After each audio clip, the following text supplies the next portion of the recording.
Welcome to episode 63 of Talking Shirts. I'm Mike from Hull Car Shirts, and today we're going to take a look at the 2008 home shirt. So this 2008 home shirt, we've seen it on Talking Shirts before. I have given it the Talking Shirts treatment, shall we say. I covered it in episode 21, where I covered Michael Dobson's debut shirt for Hull Car.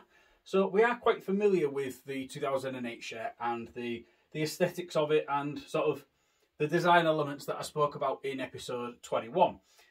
I will go through the shirt again, but the reason why we're covering this one is because it's different to that one that we covered in episode 21.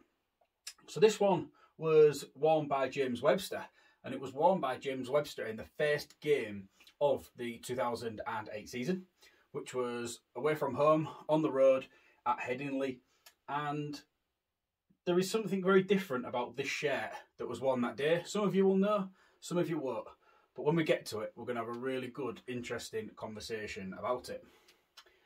So we've got the red band going across the middle here, and we have got an embroidered sponsor in there. So the Leeds TSB, that has been embroidered, it's been stitched in, along with the parasol branding, the Carlotti, and the famous Hull KR Club crest there, that we used from 2006 through to 2021.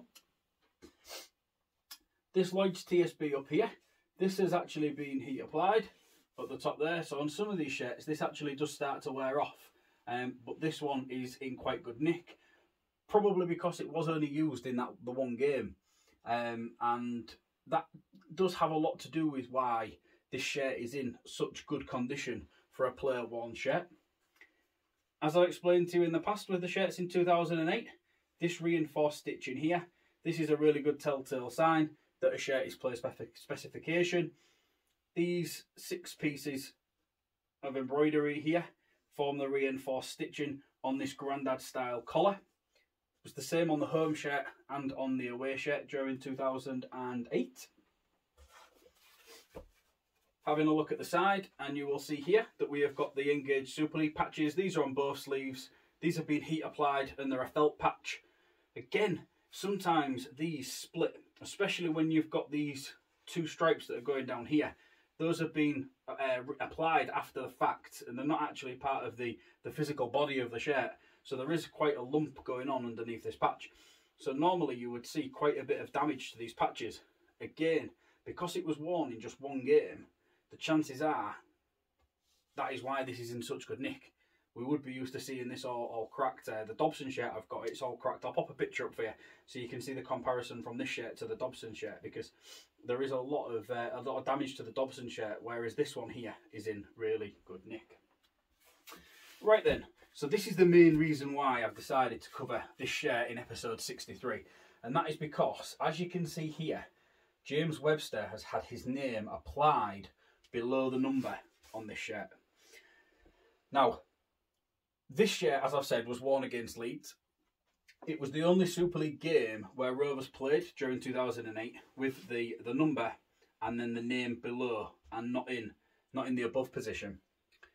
Now, I don't know the facts, shall we say, but the story that I've been able to piece together from what people have told me, along with what I've kind of learned from just sort of self-educating myself, really, is that the Rovers was told that they weren't allowed to have the name below the number.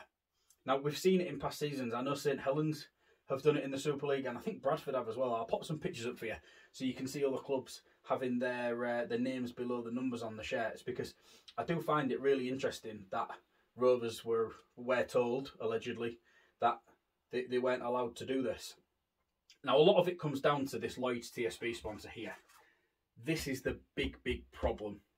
If this wasn't so big and it was a little bit higher up, I'm probably not stood having this conversation now, because there would be no need for the name to drop this low. Now, I'll pop some pictures up of other shirts from 2008, and you can see that we've got the name applied below the Leeds TSB and then the number very low down on the back. So it's one of those where this has caused massive problems. Now, I've heard rumours about who signed this off. I won't name drop them because it's not fair, because it's not facts. But I've heard rumours about who approved this down here. Now, if it was up higher and it was a bit smaller, we wouldn't have this problem. But like I say, that is an excessively big sponsor. In my opinion, not a great place on a shirt. Bearing in mind Lloyd's TSB, they've got their branding all over this shirt. It's the main front of shirt sponsor. It's the collar sponsor. It's on the back of the shirt. It's in so many places you could have probably got away with it being smaller and higher up. So yeah, that is pretty disappointing. But it has actually led to me gaining a shirt within my collection that is very unique and very different to other shirts within my collection. So as much as it's an error from the club's part, 14 years later, it's quite a big thing for me to be able to sort of add this shirt into my collection. As I've said, it was worn in just one Super League game like this. For round 2, it was corrected. But the lads did wear this style of number and name also against Castleford in a pre-season friendly, which was also Stanley Jean's testimonial game. Now, I know this wasn't worn during that game because there was some shirt detail on the front. We had a PNG flag and also the game detail commemorating Stanley's testimonial. So that didn't appear on these shirts. So I know this shirt wasn't worn in that game. So it's really interesting that we can kind of see the story that has kind of come off the back of this. Now, I did cover James Webster's 2008 away shirt in episode 57 of Talking Shirts, and in that episode I did go into a little bit of detail of where you could see where Webster had been applied below the number and then it had been changed. At the time of filming that episode, I didn't actually have this shirt within my collection. It's something that only kind of cropped up quite recently. So to be able to add it into my collection and kind of, I wouldn't have classed this as a gap, shall we say. I've got a representation of every shirt from 2007 all the way through to 2021. So I didn't class this down as a gap, but it's definitely something where it's a uniquity that I am pleased to add into my collection. I think if we're talking about the uniquities, there's probably only that Stanley Jean testimonial game shirt that I'm missing from 2007 through to 2021, where you can actually see a different style or a different uniquity to a shirt. So that's some pretty good going. Really, really pleased to add this one into my collection. Thank you to everybody who has subscribed to my YouTube channel. Really do appreciate you doing that. It's been a really sort of difficult task to get up to 100 subscribers, but it's absolutely fantastic that everyone's been able to kind of support me and help me deliver those numbers. I've now been able to rename my YouTube channel, so that's absolutely brilliant.